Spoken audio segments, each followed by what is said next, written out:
House Minority Leader Hakeem Jeffries expressed his disappointment in House Republicans after they torpedoed a spending bill to prevent a government shutdown. Why did they torpedo it? Because Trump says he hates it. It's Thursday, December 19th. I'm Jane Coaston, and this is What A Day, the show that is pleased to announce that America is finally free of the murder hornets. An extremely rare W over the insects for those of us in the human race. On today's show, Trump blows up a bill to fund the government, and it looks like we'll get to see that House Ethics Committee report on former Congressman Matt Gaetz after all. Let's get into it. The Supreme Court on Wednesday agreed to hear a case out of South Carolina. It's not directly about abortion, but it's also definitely about abortion. South Carolina is trying to defund Planned Parenthood, and it wants to do that by cutting off Medicaid funding for all of Planned Parenthood's healthcare services. Things like mammograms, birth control, STD testing, healthcare. Some things to note here. South Carolina has already banned most abortions, and Medicaid has for decades been barred from paying for them, except in cases of rape, incest, or when someone's life is at risk. But this case is still about abortion. An attorney with the Alliance Defending Freedom, the conservative group representing South Carolina, said as much. In a statement, he said, quote, "Pro-life states like South Carolina should be free to determine that Planned Parenthood and other entities that peddle abortion are not qualified to receive taxpayer funding through Medicaid." So here we are, again, with the very conservative Supreme Court set to hear another case that could affect how and where people get their reproductive care. It's not going to stop. With President-elect Donald Trump heading back to the White House, he'll almost certainly appoint more federal judges that are sympathetic to these cases. And that will embolden conservative lawmakers to take more legal risks to limit access to reproductive care. For more on the state of abortion, as we head into a second Trump term, I spoke with Mary Ziegler. She's a professor at UC Davis School of Law, and she's an expert on the history and politics of abortion in the U.S. Mary, welcome to What A Day. Thanks for having me. So let's start with this South Carolina case that aims to cut off funding for Planned Parenthood. The case is actually about the kinds of non-abortion services Planned Parenthood provides. Can you tell us a little bit about what the justices will be deciding here? Yeah, so this is about Medicaid rules and whether Medicaid recipients have a right to choose their provider. So the backstory of this case begins a long time ago when Roe v. Wade was still around and states like South Carolina were primarily trying to defund Planned Parenthood. So the idea was to deny not just Planned Parenthood, but other organizations that combine services like family planning or breast cancer screening with abortion services, to deny them Medicaid funding and family planning funding under state law. And those clinics fired back saying Medicaid doesn't allow you to do that because the Medicaid statute says you have a right to pick your provider. And the lower courts, the circuit courts of appeal, which are the next step down from the U.S. Supreme Court, have disagreed about that in the years since. And that's what the Supreme Court is going to resolve. Also this week, Texas filed a lawsuit against a New York doctor who's been mailing abortion medication to people in states where it's banned. What's the significance of this suit? Because it seems like an interstate commerce issue. Yeah, it's a big deal because it's a challenge to whether blue states and other states that have protections for reproductive rights can protect their own residents from either civil suits or prosecutions from out of state when they help patients from out of state. So Texas is going after a doctor who's mailing pills into Texas and claiming, one, that she can be brought into Texas court, two, that Texas law, not New York law, should apply to the case, and three, that if Texas wins in Texas court, that New York should have to go after this doctor to actually get her to pay up. And this is the first real test we've seen of an interstate conflict of this kind come to fruition. How worried should we be about this case? Worried, right? I mean, these are not real questions that have easy answers. There's a part of our Constitution called the Full Faith and Credit Clause that says, by and large, one state's courts have to honor judgments from another state's courts, just, for coordination and reciprocity. It kind of makes sense, right? But there are exceptions to that principle for what are called penal judgments, right? So one state doesn't have to punish people on behalf of another state. And I think New York is going to say that's exactly what this is. This is not a prototypical lawsuit where somebody is mad at somebody else. This is the state of Texas trying to carry out policy. And that's not something that we have to do under the full faith and credit clause, but that's going to go to the Supreme Court. And the Supreme Court, as you know, is very conservative and is, in this case, would be operating in a pretty big legal gray area. As we close out 2024, what does the legal landscape for abortion look like, and how has it changed in the last year? Yeah, it's still kind of a hodgepodge. There are protections on the books in a greater number of states. There were 7 out of 10 states considering ballot initiatives this year that wrote reproductive rights into their constitution, including a handful of places that had restricted or banned abortion altogether, like Missouri and Arizona. We've also seen, since the start of 2024, other state bans come into effect for the first time in places like Florida. So it's kind of a mixed bag in terms of whether access has expanded or contracted. And of course, whatever's happening now may or may not change pretty profoundly when Donald Trump takes office, because if Trump does decide to either use executive power or if Congress decides to pass a ban, if there's some sort of national level restriction, that would take precedence over whatever states have done and whatever voters have done through direct democracy, or at least there will be a strong argument made in that vein. I think a lot of Democrats, I know I thought that abortion would be a major motivator for voters, especially women voters, that could help secure a win for Vice President Kamala Harris. I know losses have many fathers.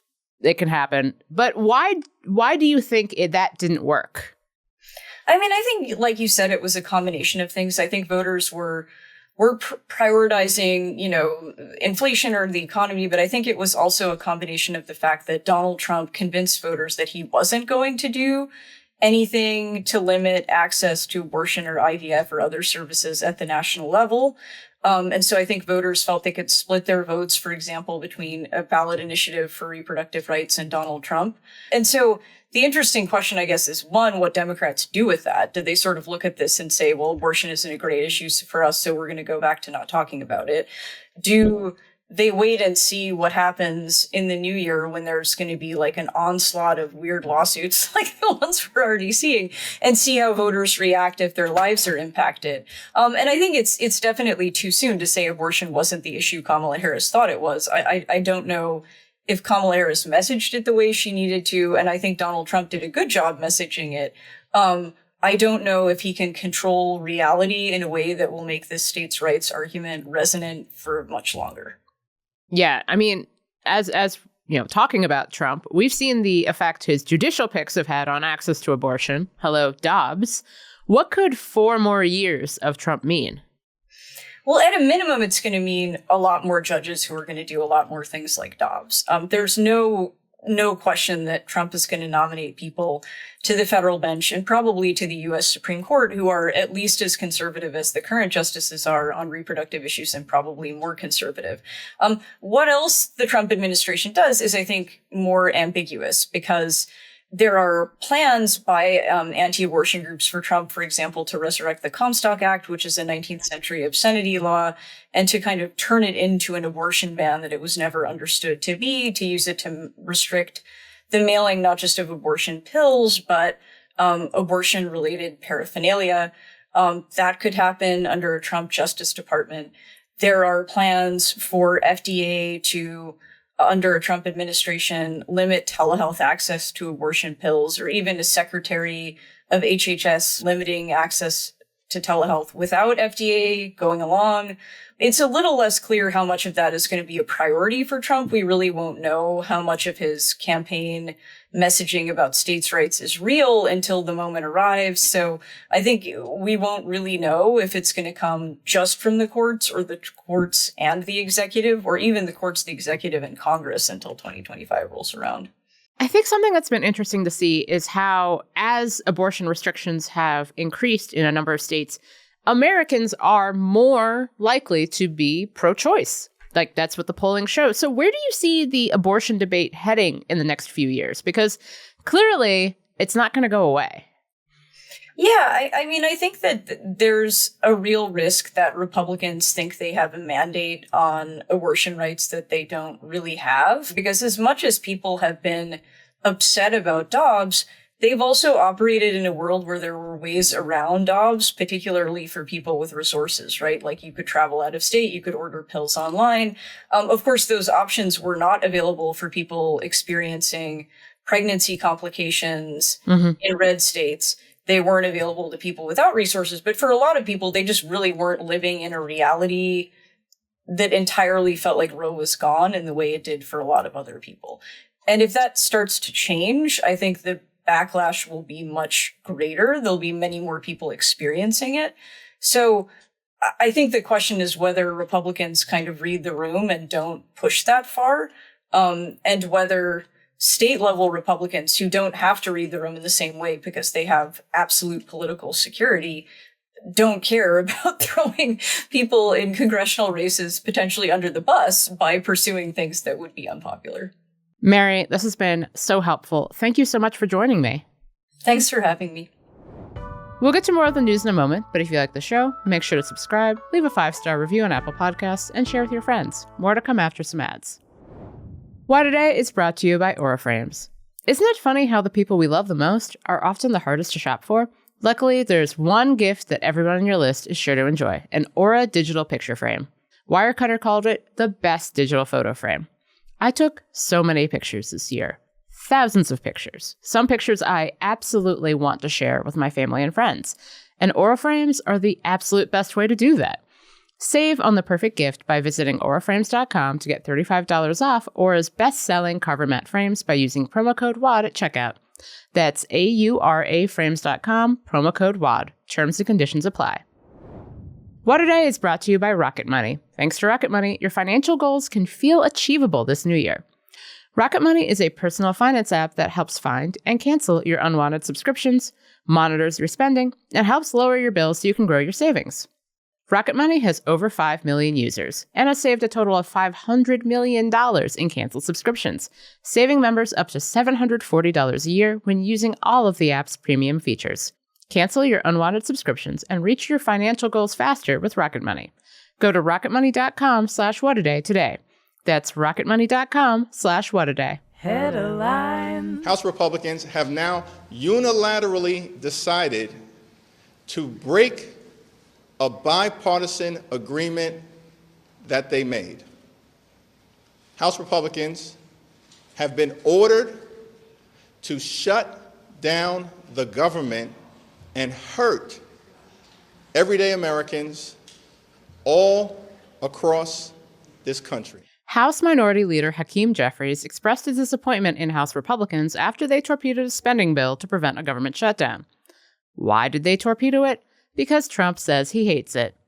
House Majority Leader Mike Johnson unveiled a bipartisan continuing resolution to keep the government funded on Tuesday. And for a second, it looked like it was going to pass. But early Wednesday morning, Elon Musk threatened Congress, tweeting, quote, "Any member of the House or Senate who votes for this outrageous spending bill deserves to be voted out in 2 years."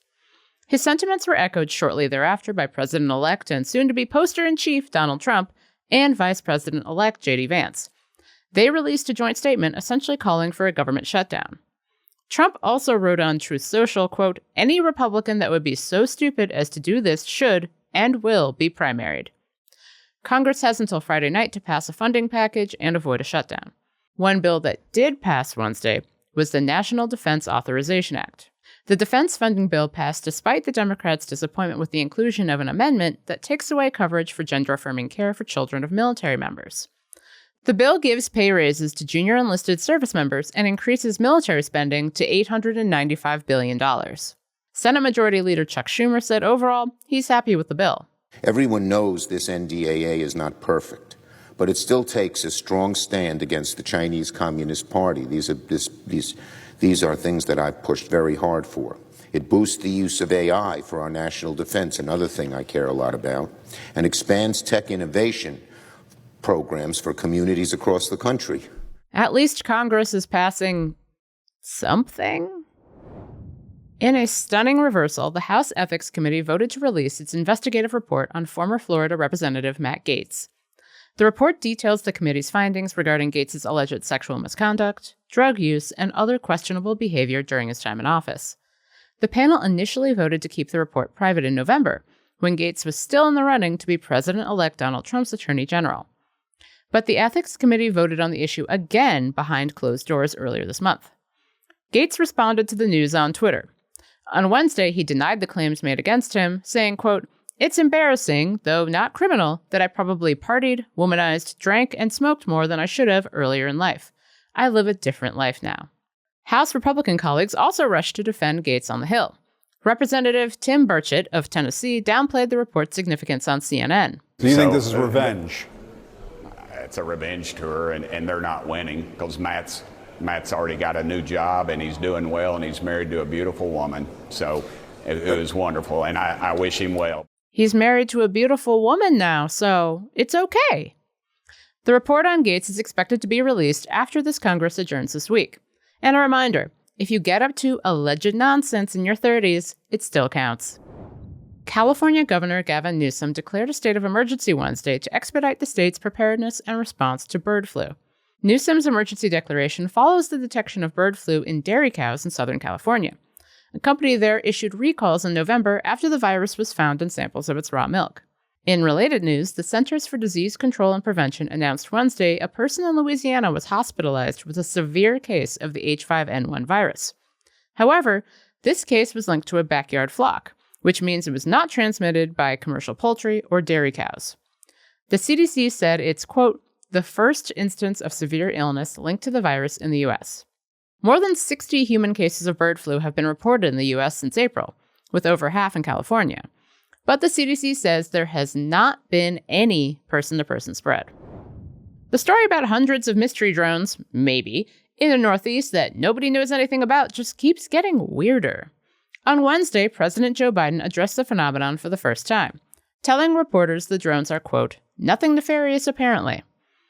Also on Wednesday, the Senate blocked a bill that would have allowed local law enforcement to track the drones and give federal agencies the ability to address drone activity. But in order to rush the bill through before Congress is off for the holidays, Senate Majority Leader Chuck Schumer needed a unanimous vote, and Kentucky Republican Rand Paul objected, saying the bill infringed on civil liberties. Members of the House Intelligence Committee were given a closed-door briefing about the drones on Tuesday and quickly joined the White House in trying to reassure the public. At a Pentagon press briefing Wednesday, a reporter asked Press Secretary Major General Pat Ryder why the House Intelligence briefing was classified. I don't have the briefing in front of me, so I can't tell you specifically, what aspects are classified or not. I can assure you, though, that, again, we are sharing as much information as we can based on what we know. Whatever is going on here seems super normal, and I, for one, will not be worrying about it at all. And that's the news. One more thing. You know who Paris Hilton is. She's been a cultural icon since the early 2000s, with TV shows, fragrances, a music career, and even a catchphrase that was kind of unavoidable if you were watching TV in 2003. That's hot. That's hot. That's hot. That's hot. That's hot. That's hot. That's hot. That's hot. That's hot. That's hot. But she is also a survivor of an industry many people have never heard of, the so-called troubled teens industry. Encompassing more than 1,000 residential facilities, therapeutic boarding schools, and wilderness therapy programs with little to no oversight, the troubled teens industry, or TTI, is where thousands of kids are being sent every year, generally against their will. They include people living with severe mental illness, kids who may be acting out at school or at home, kids who happen to be LGBT and living in an unaccepting family, or kids like Paris, whose parents think they're partying too much. Here's Paris talking to the New York Times about the day she was taken to one of these facilities. When I was 16 years old, 2 large men came into my room holding handcuffs and asked me if I wanted to go the easy way or the hard way. They took me to a place called a therapeutic boarding school. Hilton was sent to the Provo Canyon School in Provo, Utah for 11 months. There, she says she endured physical and sexual abuse from staff members and was placed in solitary confinement when the facility learned she wanted to run away. She testified about her experiences before the House Ways and Means Committee in June of this year. These programs promised healing, growth, and support, but instead did not allow me to speak, move freely, or even look out a window for 2 years. She wasn't alone. Since its beginnings in the early 1970s, the troubled teen industry has been rife with abuse and neglect. According to the New York Times, employees at these facilities receive minimal training, and there is markedly little oversight from state and federal authorities. According to the Government Accountability Office, 49 states reported in 2006 that they'd investigated allegations of abuse and neglect in these facilities. For those of you keeping score at home, that's almost all the states. Hilton didn't speak out about her experiences for years. It wasn't until 2020, when she released a documentary about her life entitled This is Paris, that she decided to talk about the troubled teen industry. And she did more. She started lobbying members of Congress to push for more oversight of youth, quote-unquote, treatment centers. Starting in October 2021, she traveled to D.C. every 6 to 10 months, meeting with a bipartisan list of lawmakers to talk about youth residential facilities and her own story. And on Wednesday, the House passed the Stop Institutionalized Child Abuse Act, which will require the creation of a federal work group on youth residential programs that will create recommendations to improve care at facilities like Provo Canyon. The bill passed the Senate last week and will head to President Biden's desk for signature. In an interview with ABC News, Hilton said that the bill's passage was a milestone for her. I have never felt prouder in my life. This has been the most meaningful work of my life, and it's just been so emotional just to hear that our bill has passed. Congratulations, Paris Hilton. Helping vulnerable kids is actually incredibly hot. That's all for today. If you like the show, make sure you subscribe, leave a review, answer my questions about the murder hornets, and tell your friends to listen. And if you're into reading, and not just about how we actually know the murder hornets are gone, maybe they're hiding and plotting. Always plotting for their eventual return for more murder. Like me, What A Day is also a nightly newsletter. Check it out and subscribe at crooked.com/subscribe. I'm Jane Coaston, and can someone just double check on the murder hornets for me?